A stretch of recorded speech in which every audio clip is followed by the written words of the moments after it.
You are watching Grace Television.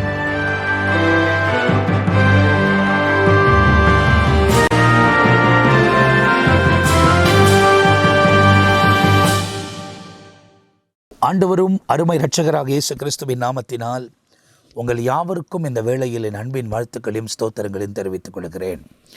தேவனுடைய பெரிதான கிருபையால் நித்திய ஜீவன் என்ற இன்னொரு பகுதியிலும் நான் உங்களை சந்திப்பதிலே மிகுந்த மகிழ்ச்சி அடைகிறேன். கடந்த நாட்களெல்லாம் கர்த்தர் கண்மணி போல காத்து இந்த நாளை தந்து தொடர்ந்து நம்மை ஆசீர்வதித்து தொடர்ச்சியாய் வழிநடத்தி கொண்டு வருகிறார். இந்த மாலையில் இந்த வசனங்களோடு கூட உங்களை சந்திப்பதில் எனக்கு மிகுந்த சந்தோஷமாக இருக்கிறது. இந்த நாள் முழுவதும் தேவன் நம்மை பாதுகாத்து ஆசீர்வதித்து தொடர்ந்து நம்மை வழிநடத்தி கொண்டு போவதற்கு அவரே உண்மை உள்ள தேவனாக இருக்கிறார். எல்லா சத்துருவின் தந்திரங்களுக்கும் அந்தகார இருளின் ஆதிக்கங்களுக்கும் வான மண்டலங்களிலே கிரியை செய்கிற பொல்லாத ஆவிகளுக்கு விலகி காத்து நாம் இந்த உலகத்தில் இருக்கிற நாள் வரை ஆரோக்கியமாய் வாழ்ந்து அவருடைய சித்தத்தை நிறைவேற்றபடி நமக்கு உதவி செய்து தீய செயல்முறைகளுக்கெல்லாம் விலகி காத்து நன்மையான பாதைகளில் தொடர்ச்சியாய் அவர் நம்மை நடத்துவதற்கு உண்மை உள்ளவராக இருக்கிறார். ஆனால் நாம் அவரோடு கூட நடக்க நம்ம இதை ஒப்பு கொடுக்கணும். இந்த உலகம் கடைசி மணி நேரத்தில் நாம் பிரயாணப்பட்டு கொண்டு இருக்கிறோம். உலகம் முடிய போகிற ஒரு காலத்தில் இருக்கிறோம். உலகம் முடிய போகிற இந்த காலத்தில் நாம் உலகத்துக்குரியவர்களாய் அல்லாமல் இனி வாழப்போகிற நித்தியத்துக்குரியவர்களாய் சிந்தனை உள்ளவர்களாய் நாம் மாறும்போது தான் இந்த உலகத்தில் இருக்கிற வரையும் கர்த்தர் காரியங்களை வாய்க்க பண்ணுவார். அதுக்கு பின்பும் அவரோடு கூட சேர்க்கப்பட கர்த்தர் உதவி செய்ய சர்வ வல்லமை உள்ள தேவனாக இருக்கிறார். நேற்று தினத்தில் ஒரு நியூஸை நான் கேள்விப்பட்டேன். தமிழ்நாட்டில் கன்னியாகுமரி பகுதின்னு நினைக்கிறேன். அந்த இடத்துல ஒரு ஊழியக்காரர் வெளிநாட்டிலிருந்து இந்தியாவில் பல ஊழியக்காரர்களை உதவி செய்தவர், பல ஊழியங்களை தேவனுக்காக நிறைவேற்றினவர். அந்த செய்தியில் சொன்னதை உங்களுக்கு நான் சொல்கிறேன்.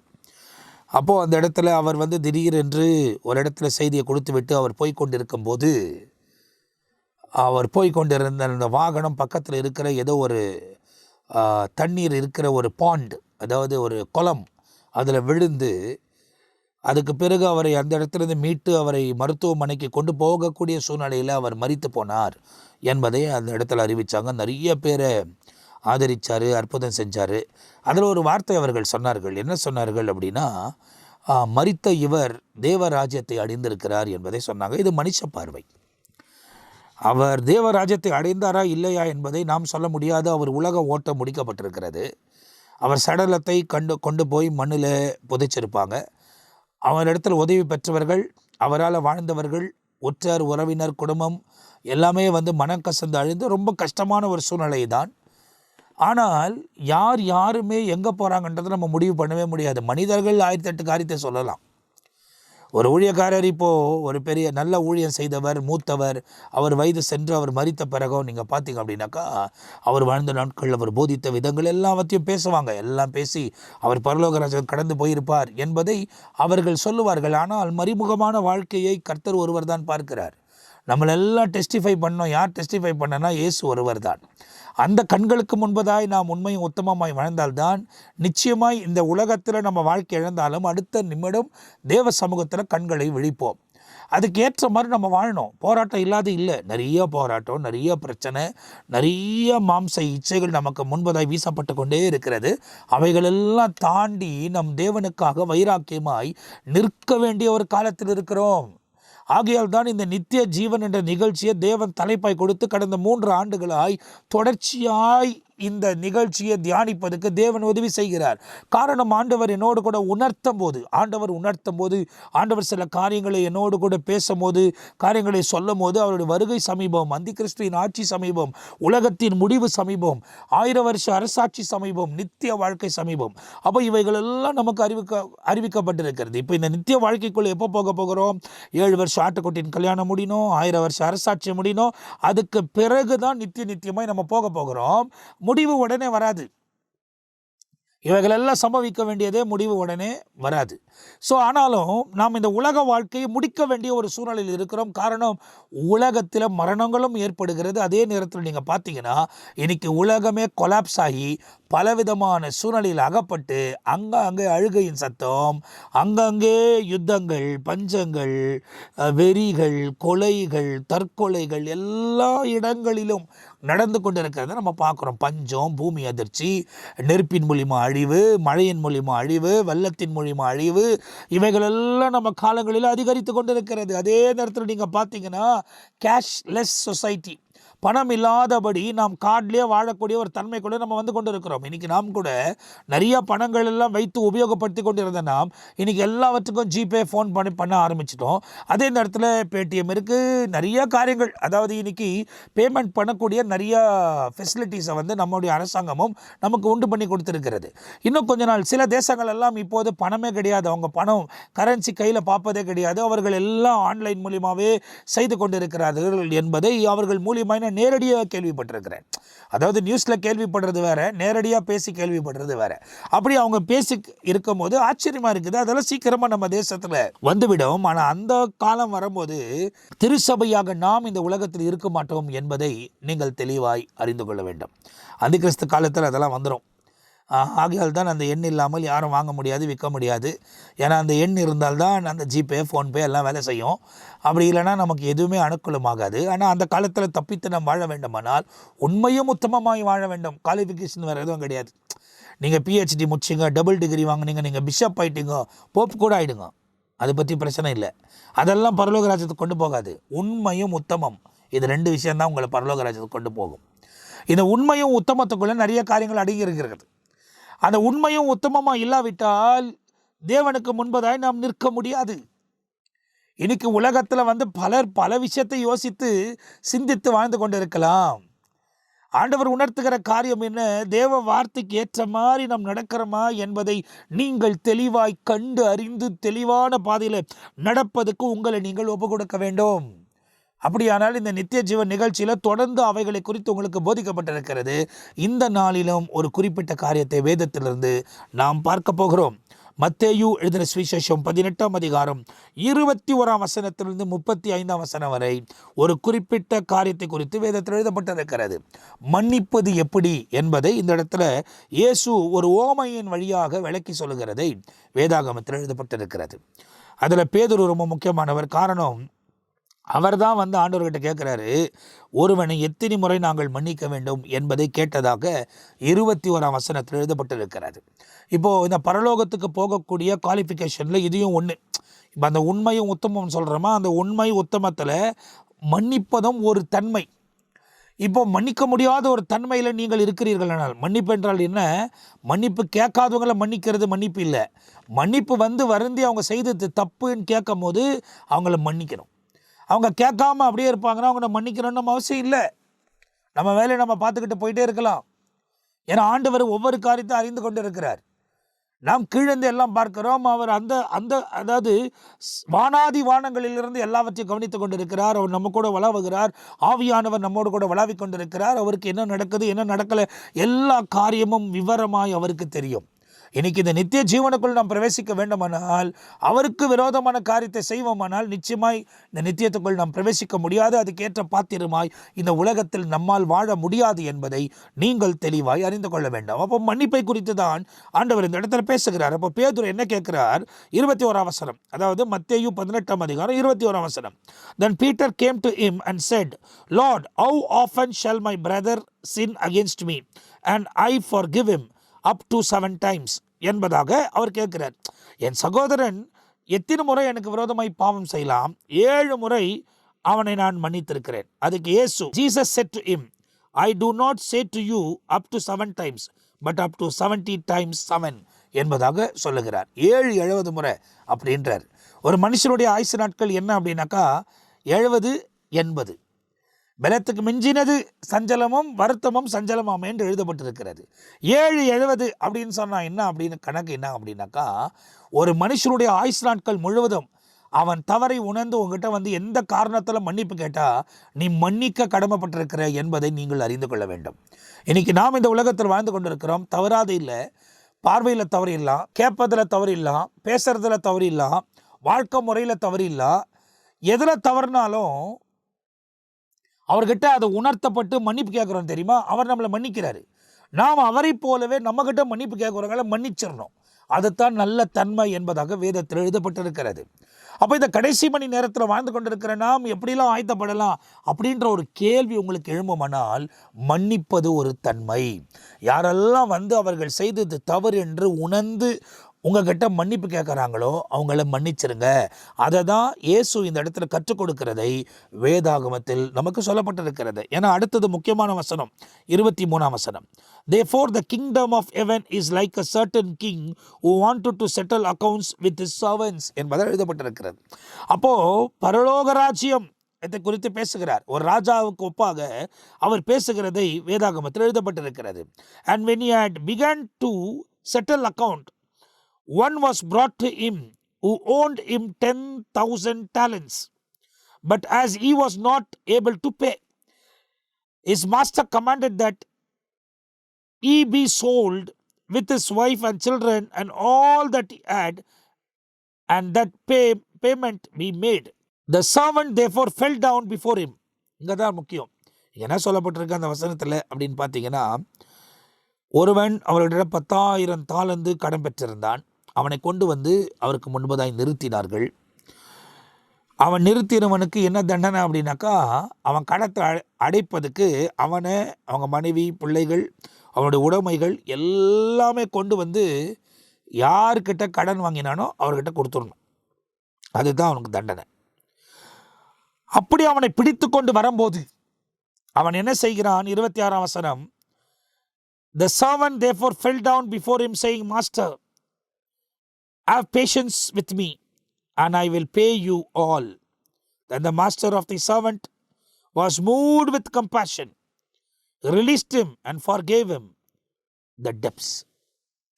அவன் என்ன கேட்குறான்? நான் கட்ட மாட்டேன்லாம் சொல்லலை, என் மேலே மனதுருக்கமாக இருங்க, நீடிய பொறுமை உள்ளவராக இருங்க, நான் உங்கள் கடனெல்லாம் திரும்ப கொடுத்துட்றேன் அப்படின்னு கேட்குறான். அவன் கெஞ்சி கேட்டதுனால அந்த இடத்துல ராஜா என்ன பண்ணுகிறார்?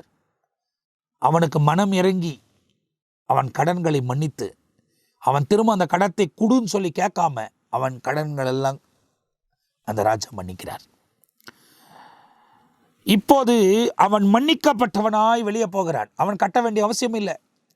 அவனை பிடித்து கொண்டு வரும்போது அவன் எல்லா உடைமைகளையும் கொண்டு கொடுத்து தன் கடனை அடிக்க வேண்டிய சூழ்நிலையும் அவனுக்கு காணப்பட்டது. ஆனால் வருந்தி கேட்டுக்கொண்டபடியால் அவன் அதிலிருந்து விடுவிக்கப்பட்டான் என்பதை வேதத்தில் எழுதப்பட்டிருக்கிறது. இந்த நிகழ்ச்சியை பார்த்து கொண்டிருக்கிற அன்பு சகோதரனே, சகோதரியே, பாவத்தை மறிக்கிறவன் வாழ்வடைய மாட்டான், அறிக்கை செய்து விட்டு விடுகிறவனோ இரக்கம் பெறுவான் என்று எழுதப்பட்டிருக்கிறது. இன்னைக்கு பாவத்தை மறைத்து நீ வாழ்ந்து கொண்டிருந்தால் நீ வாழ்வடைய மாட்ட. அறிக்கை செஞ்சு விட்டுடணும். திரும்ப அதுக்குள்ளே போகிறது இல்லை. அந்த தவறான வழிமுறையை விட்டு விலகி தேவனோடு கூட சஞ்சரிக்கவும் வாழவும் உன்னை நீ ஒப்பு கொடுக்கணும். இதுக்கு போராட்டம் நிறையா இருக்கும். கண்ணில் பிரச்சனை, மாம்சத்தில் பிரச்சனை, வார்த்தையில் பிரச்சனை, செயல்முறையில் பிரச்சனை, இப்படி நிறைய காரியங்கள் நம்முடைய வாழ்க்கையில் பின்தொடர்ந்து கொண்டே இருக்கும். நாம் ஜெயித்தே ஆகணும். அதனால தான் வெளிப்படுத்தின விசேஷத்தில் 7 சபையின் தூதர்களுக்கும் ஜெயங்கொள்ளுகிறவன் எவனோ என்று எழுதப்பட்டிருக்கும். அப்போ ஜெயிப்பது தேவனுடைய சித்தமாக இருக்கிறது. உலகத்தில் தேவனுக்கு விருப்பமில்லாத காரியங்கள் ஏராளமானது நமக்கு முன்பதாய் வைக்கப்படும். அவைகளை ஜெயித்து தாண்டி போகணும், இல்லை விலகி போகணும். அதை நடுவில் தான் நாம் வாழ்ந்து கொண்டிருக்கிறோம். ஏன்னா பூமியை இருள் மூடி இருக்கிறது. இந்த பூமியில் நீதி இல்லை, அநீதி தான் 99% நிரம்பி இருக்கிறது. நீதி எங்கேயோ ஒன்று காணப்படுகிறது, ஆனால் அநீதி தான் நிறைந்திருக்கிறது. எந்த பக்கம் திரும்பினாலும் அநீதி, தவறான வார்த்தைகள், தவறான உறவு முறைகள். நிறைய இடத்துல குடும்பங்கள் செதறி போய் கலங்கி தவித்து கொண்டிருக்கிற சூழ்நிலையில வாழ்ந்து கொண்டிருக்கிறோம். பிள்ளைகள் செதறி போய் கொண்டிருக்கிறார்கள். உலகம் அவர்களை ஆட்கொண்டு வருகிறது. இந்த உலகத்தை நாம் ஜெயித்தே ஆக வேண்டும் என்ற போதனைகள் நமக்கு ஏற்கனவே கொடுக்கப்பட்டிருக்கிறது. இதை போதிக்கிற மனிதர்கள் பாக்கியவான்களாயிருப்பார்கள். தேவனோடு கூட நடக்கவும், கண்டித்து உணர்த்தவும், கர்த்தரின் பாதையில் நடக்கவும் உங்களை நீங்கள் அர்ப்பணிக்காமல் போனால் உங்கள் நிலைமை பரிதாபத்துக்குள் சிக்கிக்கொள்ளும் என்பதை நீங்கள் அறிந்து கொள்ள வேண்டும். இவன் ஏறக்குறைய 10,000 தாலந்துகளை வாங்கியிருக்கிறான். கடன் செலுத்தலை, கடன் கொடுக்கணும். அவனை கொண்டு வந்து நிறுத்துகிறாங்க. அவன் அந்த இடத்துல என்ன கேட்குறான்? இரக்கம் கேட்குறான். நான் திரும்ப கொடுத்துட்றேன்னு தான் சொல்கிறான். இரக்கம் கேட்குறான். அவன் இரக்கம் கேட்கும் போது ராஜா என்ன செய்கிறார்? அவன் கடன்களை மன்னிச்சிடுறார். அப்படின்னா என்ன அர்த்தம்? அப்படின்னா அந்த 10,000 தாலந்துகளை கொண்டு வந்து அவன் செலுத்தணும்னு அவசியம் இல்லை, மன்னிக்கப்பட்டான். எவ்வளோ பெரிய விஷயம் பாருங்கள். அது நிமித்தமாக அங்கே போடப்பட்டிருக்கிறது, தன் மனைவி, தன் பிள்ளைகள், அவனிடத்தில் உள்ளது எல்லாவற்றையும் அவன் அந்த இடத்துல விற்று விட்டு இல்லை கொடுத்து விட்டு அந்த பேமெண்ட்டை கொண்டு வந்து செலுத்தணும். இப்போ அவன் மன்னிக்கப்பட்டிருக்கிறான். அவன் மன்னிக்கப்பட்டிருக்கும் போது 28ஆம் வசனம் சொல்லுகிறது, But the servant went out and found one of his fellow servant who owed him 100 denarii. And he laid hands on him and took him by the throat, saying, Pay me what you owe. என்பதை சொல்லுகிறான். இப்போ மன்னிக்கப்பட்டு வெளியே போகிறானே, இவன் வெளியே போகும்போது இவர் 1000 தாலந்துகளை வாங்கியிருக்கிறான். இவங்கிட்ட ஒருத்தர் 100 டினரைல், அது ஒரு விதமான பணம் அந்த இடத்துல, அதை வாங்கியிருக்கிறான். அதை வாங்கினவன் இவனுக்கு எதிரில் வரான் பாருங்க. இவன் மன்னிக்கப்பட்டு சந்தோஷமாக போகிறான் தெரியுமா? இவன் என்ன பண்ணிக்கணும்? பெருந்தன்மையா, எனக்கே அங்கே அவ்வளோ மன்னிச்சிட்டாங்க, அவன் கேட்டானே இல்லையோ, டேய் நீ கொடுக்கணும்னு அவசியம் இல்லை, நீ போ. இல்லை அவன் கண்டுக்காத கூட போயிருக்கலாம், அவன் எப்போ கொடுக்குறானோ கொடுக்கட்டும்னு சொல்லிட்டு. ஆனால் இவன் அவனை பார்த்த உடனே என்ன பண்ணுறான்? கழுத்தை பிடிச்சிக்கிறான். பிடிச்சி எனக்கு என்ன நீ கொடுக்கணும், மாற்றி நீ உடனே கொடுக்குற அப்படின்னு கேட்குறான். So the fellow servant fell down at his feet and begged him, saying, Have patience with me and I will pay you all. இவன் கொஞ்ச நேரத்துக்கு முன்னே எப்படி தன் எஜமானனாகிய இல்லை இந்த ராஜாவின் பாதத்தில் விழுந்து வருந்தி கேட்டு மன்னிப்பு பெற்று வந்தானோ, அதே போல் இவன் காலில் விழுந்து மன்னிப்பு கேட்குறான். அவன் கேட்டான், மன்னிப்பு கேட்குறான். அது எழுதப்பட்டிருக்குல்ல, மன்னிப்பு கேட்குறான். ரொம்ப நல்லா கவனிக்கணும். நித்திய ஜீவனுக்குள்ளே சும்மா பிரவேசிக்க முடியாது. தேவனோடு கூட சும்மா சஞ்சரிக்க முடியாது. அவர் போதித்திருக்கிற போதனைகளை கை கொண்டு நடந்தால்தான் அவரோடு கூட நாம் வாசமாக இருக்க வேண்டும். யார் வேணாலும் இருக்கலாம், தாய், தகப்பன், பிள்ளைகள், கூட பிறந்தவர்கள், இனபந்துக்கள். அவங்க மன்னிப்பு கேட்கும் போது, உணர்ந்து மன்னிப்பு கேட்கும் போது மன்னிச்சிடணும். அவங்க உணராமல் அவங்க இருப்பாங்க, நீங்களே போங்க, நீங்களே பேசுங்கன்னா அதுக்கு வேல்யூ கிடையாது. முதலாவது தப்பு உணரணும். யார் தப்புன்னு உணரணும். நம்ம தப்பு செஞ்சிருந்தோன்னா நம்ம போய் மன்னிப்பு கேட்குறதுல தவறே கிடையாது. அவங்க தப்பு செய்திருந்தா அவங்க அதை உணர்ந்து மன்னிப்பு கேட்கும் போது அவங்கள மன்னிச்சிடணும், அவ்வளோதான். நான் என்னை உணர்த்தப்பட்டு என்ன சொல்கிறேன்னு தெரியுமா? நான் மன்னிச்சுட்டு மறந்துட்டு தூரமாக இருக்கணும். அவங்ககிட்ட திரும்ப போய் சேரக்கூடாது. திரும்ப ஏன்னா அடுத்த பிரச்சனை வருவதுக்கு முன்னே நம்ம ரொம்ப ஜாக்கிரதையாக விலகி நம்ம சமாதானத்தை காத்துக்கொண்டு தேவனோடு கூட சஞ்சரிக்க எது ஒன்றும் தடை இல்லாமல், அவருடைய வருகை எந்த நேரத்தில் இருக்குமானாலும் அவரோடு கூட போவதுக்கு இந்த உலகத்தில் நமக்கு எந்த தடையும் இல்லாமல் அவரோடு கூட பிரவேசிப்பதுக்கு நம்மை நாமே ஆயத்தப்படுத்தி கொள்ள வேண்டும். அந்த ஆயத்தத்தில் தான் நான் முன்னேறி கடந்து போய் கொண்டிருக்கிறேன். பல காரியங்கள் என்னை சூழ்ந்து நிற்கிறது. ஆனாலும் தேவனோடு கூட சஞ்சரித்து தேவனோடு வாழ்ந்து அவர் நாமத்தை மகிமைப்படுத்த முன்னேறி கடந்து போகும்போது தான் தேவன் நம்மோடு கூட இருந்து மேன்மையான காரியங்களை செய்வதற்கு அவர் உண்மை உள்ளவராக இருக்கிறார். இவன் கெஞ்சி கேட்குறான். 29ஆம் வசனத்தில் சொல்லப்பட்டிருக்கு. நம்ம எங்கே தியானிச்சு இருக்கோம் தெரியுமா? மத்திய எழுதின சுவிசேஷம் 18ஆம் அதிகாரத்தில் 29ஆம் வசனத்தில் அவன் கெஞ்சி கேட்குறான். 30ஆம் வசனம் சொல்லுகிறது, and he would not but went and threw him into prison till he should pay the debt. இப்போ இவனை கொண்டு போய் போட்டிருந்தா இவன் நிலைமை என்ன இருக்கும் பாருங்கள். ஆனால் அந்த 100 டினரில் வாங்கினவனை கொண்டு போய் சிறைச்சாலையில் போட்டு விடுகிறான். அங்கே இருக்கிற அதிகாரிகளுக்கு சொல்லி சிறைச்சாலையில் போட்டு விடுகிறான். So when the fellow servants saw what has been done, they were very grieved and came and told the master all that they had been done. The master, after he had called him, said to him, You wicked servant, I forgave you all the debts because you begged me. இந்த காரியத்தெல்லாம் அங்கே உள்ளவங்க பார்த்துக்கிட்டு இருக்கிறாங்க. பார்த்துக்கிட்டு இருந்து நேராக போய் அவர்கிட்ட சொல்கிறாங்க, எஜமானனே, கொஞ்ச நேரத்துக்கு முன்னே அவனை பிடிச்சிட்டு வந்தீங்களே, அவன் வந்து உங்கள்கிட்ட கெஞ்சி கேட்டான்ல, நீங்கள் அவனை மன்னிச்சுட்டு அந்த 1000 டேலண்ட்டை கொடுக்காத பரவாயில்லப்பா நீ போங்கன்னு சொல்லிட்டு அவனை அனுப்பிட்டீங்க. ஆனால் அவன் இங்கேருந்து மன்னிக்க பெற்றவனா வெளியே போனான். அவன்கிட்ட பாவம் ஒருத்தன் ரொம்ப ஏழை, அவன் வந்து 100 டின்னரில் வாங்கியிருக்கிறான். அவனை வந்து இவன் கழுத்து பிடிச்சி கேட்குறான். நாங்கள் பார்த்துக்கிட்டே இருக்கிறோம். கழுத்து பிடிச்சி கேட்குறான். அவன் வந்து உங்ககிட்ட இவன் கேட்ட மாதிரியே அவன் காலில் விழுந்து மன்னிப்பு கேட்குறான். எனக்கு மேலே இறக்கம் வரும், கொஞ்சம் டைம் கொடுங்க அப்படின்னு சொல்லிட்டு. இவன் அந்த டைமில் வந்து கழுத்து பிடிச்சிருக்கணும்னு அவசியமே இல்லை, அவனை டைம் கொடுக்கணும்னு அவசியமே இல்லை. சரிடா குடுறான்னு கூட அனுப்பிட்டுக்கலாம், பரவாயில்ல உனக்கு எப்போ முடியுமோ அப்போ கொடுன்னு அனுப்பியிருக்கலாம். இவன் அவனை போல மன்னிக்கல்னால கூட பரவாயில்ல, கொடுக்க சரிடா உனக்கு எப்போ முடியுமோ அப்போ கொடுத்துருன்னு போயிருக்கலாம். ஆனால் அவன் அப்படி செய்யலை. அவனை கொண்டு போய் இழுத்து கொண்டு போய் சிறைச்சாலையில் போட்டான். 100 டின்னர்களுக்கு அவனை கொண்டு போய் போடுறான்னா 1000 டேலண்ட்டை வாங்கினவன் எங்கே கொண்டு போய் போடணும்? இந்த காரியத்திலெல்லாம் பார்க்குறாங்க. அப்போ இந்த உலகத்தில் இப்படி அநீதிங்க நிறையா நடக்குது. இன்றைக்கி நான் சொல்கிறேன் கேளுங்க, நித்திய ஜீவன் நிகழ்ச்சியில் பேசி கொண்டு இருக்கிறேன். உலக அநீதியில் போது லஞ்சம் வாங்குறவன், லஞ்சம் வாங்கி கொடுக்க காரணமாக இருக்கிறவன், அநீதி செய்கிறவன், அநீதிக்கு துணை போகிறவன், எந்த துறையில்னா இருக்கட்டும், எந்த அரசாங்கத்தில்னா இருக்கட்டும், உலகத்தில் எந்த பகுதியிலாம் இருக்கட்டும், இயேசு வரும்போது நியாயம் தீர்ப்பார். ரொம்ப பயங்கரமான காரியத்தை அவர்கள் அனுபவிப்பார்கள், நித்தியமாய் அனுபவிப்பார்கள். இன்னைக்கு உலகமே முழுமையாய் அநீதியில முழுகி கொண்டிருக்கிறது. தேவனுக்கு விருப்பமில்லாத காரியங்கள் தான் நிறைய உலகத்தில் நிறைந்து கொண்டிருக்கிறதை நாம் பார்க்கிறோம்.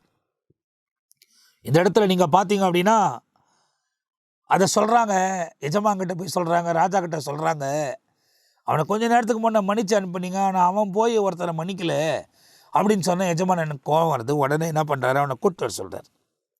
கூட்டு வர சொல்லி, பொல்லாதவனே, அக்கிரமம் செய்தவனே, நான் உன்னை மன்னிக்கலையா, நீ என்னை கெஞ்சி கேட்டியே, அப்போ நான் உன்னை மன்னிக்கலையா அப்படின்னு சொல்லிட்டு, should you not also have had compassion on your fellow servant just as I pity on you? அவன் வந்து 100 டின்னரில் வாங்கினா, அவன் வந்து உங்ககிட்ட மன்னிப்பு கேட்கும் போது அவனை மன்னிக்க நான் உனக்கு 1000 மன்னிச்சனே, 1000 தாளந்தை மன்னிச்சனே, 100 மன்னிப்பு கேட்கும் போது உன்னால் மன்னிக்க முடியலடா, மன்னிக்க முடியல. அவன் வந்து கேட்டானே, நீ என்கிட்ட கெஞ்சின மாதிரி அவன் என்கிட்ட கெஞ்சினானே, உங்ககிட்ட கெஞ்சிருக்கிறானே, நீ கேட்கலையே. பைபிள் சொல்லப்பட்டிருக்கு, அந்த மாஸ்டர் வாஸ் ஆங்கிரி, கோபப்பட்டார். வேதத்தில் நல்லா தெளிவாக தெரிந்து கொள்ளுங்க, தேவனை நீங்கள் வந்து கம்பேஷன் காடை தான் பார்த்துருப்பீங்க, மனதுருக்கம் உள்ளவரை தான் பார்த்துருப்பீங்க. அவர் இப்போ மனதுருக்கம் உள்ளவர் தான்.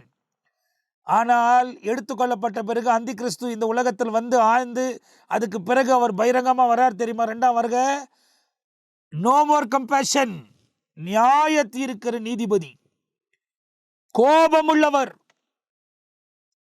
அவர் எரிச்சல் உள்ளவர் என்பதாக வேதத்தில் சொல்லப்பட்டிருக்கிறது. அவருக்கு முன்பதை ஒருவனை நிற்க முடியாது. அந்த முகத்தை நீங்க இன்னும் பார்க்கல. அந்த முகத்தை இயேசு வருவதற்கு முன்பதாக இஸ்ரவேல் ஜனங்க நிறைய முறை பார்த்துட்டாங்க.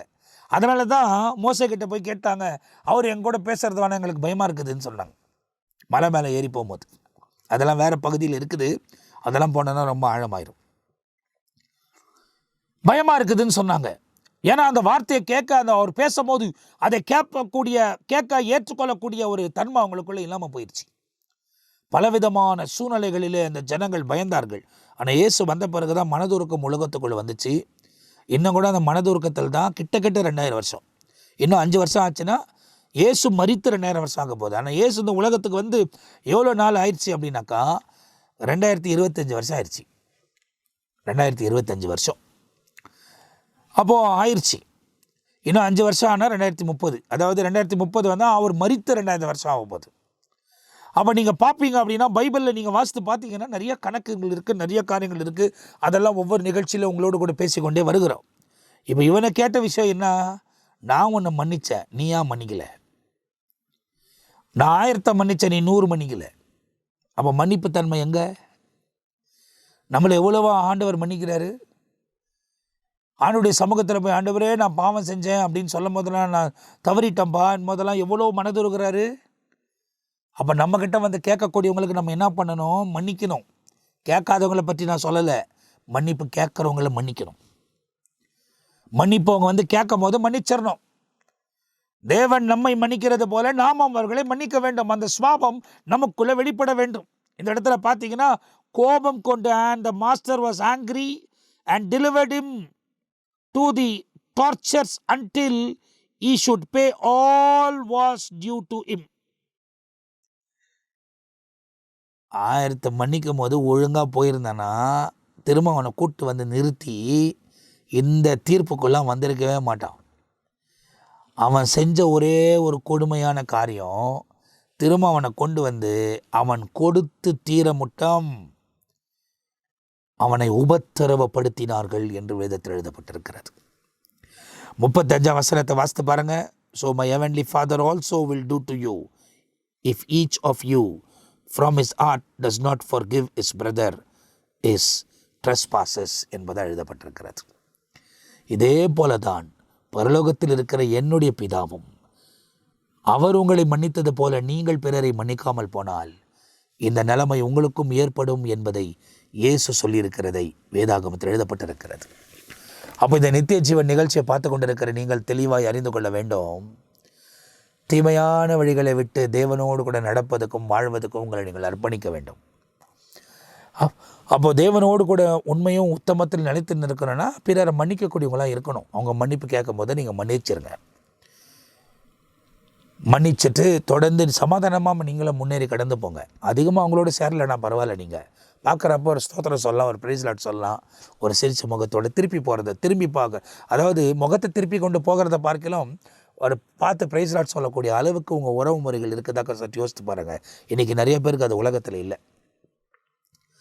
இவங்க என்ன என்கிட்ட கடன் வாங்கிட்டு மாதிரியோ, நான் என்ன அவங்கக்கிட்ட கடன் வாங்கிட்டு மாதிரியோ தான் சூழ்நிலைகள் பலது இருக்கிறது.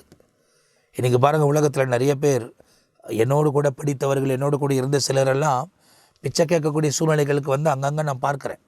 எல்லாருக்கும் எந்த நேரத்துலையும் எவ்வளோ உதவி செய்ய முடியுமோ அவ்வளோ தான் செய்ய முடியும். ஆனால் ஒரு சிலரை பார்க்கும்போது பரிதாபத்தில் இருக்கிறது. அவங்கள சரி பண்ணுவதற்கு சில வாய்ப்புகளை எடுக்கலைன்னா அவங்க சரியாகாத ஒரு சூழ்நிலையில் அவர்கள் சிக்கொண்டு இருக்கிறத பார்க்குறோம். அவங்களுக்காக ஜெபிக்க தான் முடியும். இன்றைக்கி உலகம் அப்படி தான் போய் கொண்டு இருக்கிறது. ஒருவேளை சில பேர் உங்கள் குடும்பத்திலும் சரி, உங்களோட பிறந்தவங்களும் சரி, பக்கத்தில் இருக்கிறவங்களும் சரி, அவங்க செய்தது தப்புன்னு சொல்லி உங்ககிட்ட வந்து மன்னிப்பு கேட்கும் போது மனம் திரும்புவதற்கு நீங்கள் ஒப்பு கொடுக்க வேண்டும். அவங்கள மன்னிச்சிருங்க. மன்னித்து அவங்களுக்கு ஸ்தோத்திரம் சொல்லக்கூடிய அளவுக்கு நீங்கள் இருந்து திரும்ப அடிக்கடி அவங்களோட கூட நீங்கள் நிறையா கலந்து பேச உதவும் போகணும் அவசியம் அதெல்லாம் இல்லை. உங்கள் வேலையை நீங்கள் பாருங்கள், உங்கள் வேலையை அவங்க பார்க்கட்டும். ஆனால் நீ நித்திய ஜீவனுக்குள்ளே பிரவேசிக்க வேண்டுமானால் தேவனுடைய இந்த நீதியை நிறைவேற்றியே ஆக வேண்டும். அவர் நம்மளை மன்னிக்கிறது போல் அவர் கூட கேட்டால் தான் மன்னிப்பார், நம்ம கேட்காம. ஏன்னா பாவத்தை அறிக்கை செய்து விட்டு விடுகிறவன் கேட்காம மன்னிக்க மாட்டார். நீ செஞ்ச பாவத்தை போய் மன்னிப்பு கேட்கணும் நீ அவங்ககிட்ட. எனக்கு நிறைய பேருக்குள்ள அந்த பாவ உணர்வு இல்லை. செய்கிறதெல்லாம் நீதின்னு யோசிக்கிறாங்க. அவங்க ஒரு நீதி வச்சுருக்கிறாங்க, சுய நீதி, சொந்த நீதி. நம்ம செய்கிறதெல்லாம் கரெக்டு அப்படின்னு யோசிக்கிறாங்க. மனசாட்சியின் பிரகாரம் வாழ்கிறதில்லை. நீங்கள் நல்லா யோசித்து பாருங்கள். அப்படிப்பட்ட ஒரு வாழ்க்கை முறையில் தான் உலகம் போய் கொண்டு இருக்கிறது. அவங்க செய்கிறதெல்லாம் கரெக்டுன்னு யோசிக்கிறாங்க. எனக்கு இந்த மாதிரி ஆச்சு, அவன் இப்படி பண்ணால் நான் இப்படி பண்ணுவேன் அப்படின்னு சொல்லி சொந்த நீதியில் ஓடுறாங்க. அப்படிலாம் கிடையாது, அப்படிலாம் கிடையாது. நல்லா தெரிந்து கொள்ளுங்கள். நீங்கள் தவறு செஞ்சுருந்தீங்கன்னா நீங்கள் கட்டாயம் ஆண்டவர்கிட்ட மன்னிப்பு கேட்டே ஆகணும். அந்த மன்னிப்பு உணரில்லாத தன்மையில் இயேசு வந்துட்டார்னு வைங்க, மன்னிப்பு பெறாத அத்தனை பேரும் கைவிடப்பட்டுருவீங்க. நான் திரும்ப திரும்ப சொல்கிறேன், எல்லா காலமும் சமீபத்தில் இருக்கிறது. எல்லாம் சுருண்டு முடிய போகுது. ரொம்ப எச்சரிக்கையாய், ரொம்ப கவனமாய் முன்னேறி கடந்து போவதற்கு உங்களை நீங்கள் அர்ப்பணித்து கொள்ள வேண்டும். தேவனுக்கேற்றபடி வாழ உங்களை ஒப்புக்கொடுங்கள். அப்போ இந்த பகுதியில் என்ன பார்க்கிறோம்? அவனுக்கு அதிகமாக மன்னிக்கப்பட்டது, குறைந்த உறவனை அவன் மன்னிக்கவில்லை. அது நிமித்தமாய் மன்னிப்பு பெற்ற தன்மையில் மீண்டுமாய் ரிவர்ஸ் ஆக்கப்பட்டு அவன் கொடுத்து தீர முட்டம் அவனை கொண்டு போய் உபத்திரப்படுத்தினார்கள். அதே போல பிதா ஆனவர் செய்வார் என்பதை, பரலோகத்தில் இருக்கிற பிதா செய்வார் என்பதை இயேசு சொன்னதை வேதத்தில் எழுதப்பட்டிருக்கிறது. நான் சொல்கிறார், அப்படி அதில் நீங்கள் அகப்படக்கூடாதுன்னா நீங்கள் மன்னிச்சிருங்க அப்படின்னு சொல்கிறார். இதை கேட்ட பேதருக்கு தான் அந்த பதிலை கொடுக்குறார். 70 முறை அப்படின்னா 70 வருஷமும் மூச்சு போகிற வரைக்கும் அவங்க தப்பு செஞ்சுமா, தப்பு செஞ்சிட்டம்மா, சாரிம்மா அப்படின்னு வந்து கேட்டால் மன்னிக்கிற தன்மை நமக்குள்ளே இருக்கணும். அப்படி நம்ம இருந்து இந்த உலகத்தில் வாழும் போது தான் அவரை நாம் வெளிப்படுத்த முடியும். அவருக்காய் உண்மையாக உத்தமமாய் வாழ முடியும். எக்கால சத்தமாக நம்ம காது கேட்கும். எக்கால சத்தம் கேட்கணும். நம்ம மரித்தாலும் கேட்கணும், உயிரோடு இருந்தாலும் கேட்கணும். அது யாருக்கு கேட்கணும்னா கிறிஸ்துவுக்குள் வாழ்ந்தவங்களுக்கு தான் கேட்கும். எல்லாருக்கும் கேட்காது. எல்லாரும் எழுந்திருக்க மாட்டாங்க. கிறிஸ்துவுக்குள் மரித்தவர்கள் தான் எழும்புவார்கள். அப்போ மரித்தவர்கள் எல்லாருமே நாம் கிறிஸ்டியனாக மரிக்கிறது வேறு, கிறிஸ்துவுக்குள் மரிக்கிறது வேறு. எனக்கு ஊழியம் செஞ்ச அந்த ஊழியக்காரை பற்றி சொன்னேன். அவரை பற்றி நிறைய சொல்கிறாங்க. அவர் யாருன்னே எனக்கு தெரியாது. அவர் யாருன்னே தெரியாது. ஆனால் அவரை பற்றி ஒரு ஸ்டேட்மெண்ட் சொன்னாங்க. யார் பற்றி நம்ம ஸ்டேட்மெண்ட் சொல்கிறதுக்கு நம்ம அழிக்கப்படலை. அவங்கவுங்க காரியத்தை ஆண்டவர் பார்த்துக்கிட்டு இருக்கிறார். எது அநீதியோ அவர் தீர்ப்பார், நீதியாக இருந்தால் அதையும் தீர்ப்பார். அப்போ எல்லாத்தையும் ஜட்ஜ் பண்ணுற ஒரு ஆண்டவர் நம்ம இல்லை. நமக்கு கொடுக்கப்பட்ட வேலையில் நம்ம முன்னேறி கடந்து போகணும். நாமே குறைவாக இருக்கிறோம். நம்ம குறைவுகளை அவர் சமூகத்தில் அறிக்கை செய்து ஜெபம் பண்ணி ஆண்டவர் நமக்கு வச்சிருக்கிற வழியை பார்த்து முன்னேறி கடந்து போனாலே தெளிந்த பாதையில் நம்மால் போக முடியும். எனவே இந்த நித்திய ஜீவன் நிகழ்ச்சியில் ஆண்டவர் இந்த பகுதியை உணர்த்தினதுனால உங்களோடு கூட பகிர்ந்து கொள்ள கர்த்தர் உதவி செய்தார். ஏராளமான காரியங்கள் இருக்கிறது. கடைசி காலம், கடைசி மணி நேரம் நம்ம வாழ்ந்து கொண்டிருக்கிறோம். எல்லா அடையாளங்களும் நிறைவேறி வருகிறது. எச்சரிக்கையாக இருங்க, ஒப்பு கொடுங்க. இயேசு உங்கள் வாழ்க்கையில் மென்மையான காரியங்களை செய்வார். இன்னும் நிறையா வசனங்களோடு கூட தொடர்ந்து வருகிற நிகழ்ச்சியில் அவர் வருகை தாமதிக்குமானால் கர்த்தர் எங்களை ஜீவனோடு வைப்பாரானால் உங்களோடு கூட பகிர்ந்து கொண்டே இருப்போம். அது வரை பகிர்ந்து கொண்டே இருப்போம். அதுக்கு பிறகு கர்த்தர் பார்த்துக்கொள்வார். எனவே இந்த நிகழ்ச்சியை பார்த்து கொண்டு இருக்கிற நீங்கள் மற்றவங்களோட ஷேர் பண்ணுங்கள், உங்கள் கமெண்ட்ஸை பதிவு பண்ணுங்கள், சப்ஸ்கிரைப் பண்ணிக்கொள்ளுங்கள். ஆண்டவர் இன்னும் மேன்மையான காரியங்கள் உங்கள் வாழ்க்கையில் செய்வதற்கு அவர் உண்மையுள்ள தேவனாக இருக்கிறார். இந்த நிகழ்ச்சியில் உங்களுக்காக ஜெபிக்க போகிறேன். நீங்களும் என்னோடு கூட இணைந்து ஜெபியுங்கள். தகப்பனே, இந்த நாளில் இந்த நிகழ்ச்சியில் இவங்களோடு கூட கலந்து பேச கர்த்தர் உதவி செய்ததுக்காய் ஸ்தோத்திரம். ஆண்டவரே, நாங்கள் பார்த்த பகுதியிலே எப்படி எஜமானன் தன்னுடைய வேலைக்காரன் வாங்கின கடனை மன்னித்து அனுப்பினாரோ அப்படியே எங்ககிட்ட கடன் பெற்றவர்களுக்கும் நாங்கள் மன்னிக்க வேண்டும் என்பதை கற்றுக் கொடுத்தீர். எத்தனை முறை மன்னிப்பது என்று பேதரை கேட்கும் போது 70 முறை. அப்படின்னா ஆயுசு நாட்கள் முழுவதும் அவர்கள் உணர்ந்து வந்து கேட்டால் மன்னிக்க வேண்டும் என்று கற்றுக் கொடுத்தீர். அந்த தன்மை எங்களுக்குள்ளே காணப்படட்டும். எந்த வயது உள்ளவர்கள் இதை பார்த்து கொண்டிருந்தாலும் மன்னிப்பு கொடுக்கக்கூடிய ஒரு ஸ்தானத்தில் அவர்கள் இருப்பாரானால் அதை கொடுக்க உதவி செய்யும். மன்னிப்பு கேட்க வேண்டியவர்கள் மன்னிப்பு கேட்க அவர்களுக்கும் உணர்த்தும். அவங்க செய்ததெல்லாம் நீதி என்பதை அவர்கள் சுய நீதியில் வாழாதபடி தவறானது தவறு என்று உணர்ந்து அறிக்கை செய்து அதை விட்டு நீதியான பாதையில் நடக்க நீர் பலன் தாரும்பா. எந்த நேரத்தில் எக்காரசத்தை கேட்டாலும் கண்ணிமைக்க நேரத்தில் மறுரூபமாக கூடியவர்களாய் வாழ கர்த்தர் கிருபை தாரும். இப்படிப்பட்ட ஒரு பரலோக திட்டத்துக்கு இவர்கள் ஒப்பு கொடுக்கிறபடியால் இவர்கள் இந்த உலகத்தில் வாழ்ந்திருக்கிற நாள் வரை சரீரத்தில் ஆரோக்கியமாகவும் குடும்பத்தில் சமாதானமாகவும் ஒற்றர் உறவினோடு கூட சந்தோஷமாகவும் வாழ கர்த்தர் உதவி செய்யும். அவங்க எல்லைகள் பிள்ளைகள் எல்லாம் பாதுகாத்து கொள்ளும். அவங்க கீழே கொடுத்திருக்கிற எல்லா பொருட்களும் சேதமின்றி பாதுகாத்து தொடர்ந்து முன்னேறி கடந்து போக உதவி செய்யும். அவங்க எதிர்பார்த்திருக்கிற நீதியான நன்மைகள் எல்லாம் அவர்களுக்கு வாய்க்க செய்யும். உங்கள் நாமத்தை மகிமைப்படுத்த உதவி செய்யும். கிருபையின் கரத்துக்குள் அர்ப்பணிக்கிறேன். வழிநடத்தும். நீர் செய்கிறதுக்காய் ஸ்தோத்திரம். இயேசு கிறிஸ்துவின் நாமத்தில் ஜெபிக்கிறோம் ஜீவனுள்ள நல்ல பிதாவே. ஆமேன், ஆமேன். பிரியமானவர்களே, இந்த நிகழ்ச்சி உங்களுக்கு ஆசீர்வாதமாக இருந்திருக்கும் என்று நான் நம்புகிறேன். தொடர்ந்து ஏசப்பா வருகை தாமதிக்குமானால் அடுத்த நிகழ்ச்சியில் நம்ம பார்க்க போகிறோம். தொடர்ந்து ஜெபம் பண்ணுங்கள். நான் உங்களுக்காக ஜெபிக்கிறேன். எல்லா நிகழ்ச்சிகளும் பாருங்கள், சப்ஸ்கிரைப் பண்ணிக்கொள்ளுங்கள், நிறைய பேரோட ஷேர் பண்ணுங்கள். இயேசு உங்கள் வாழ்க்கையில் மேன்மையான காரியங்களை செய்வார். அடுத்த பகுதியில் சந்திக்கிற வரை நான் விடைபெறுகிறேன். கர்த்தர் உங்களை ஆசீர்வதிப்பாராக. ஆமேன், ஆமேன்.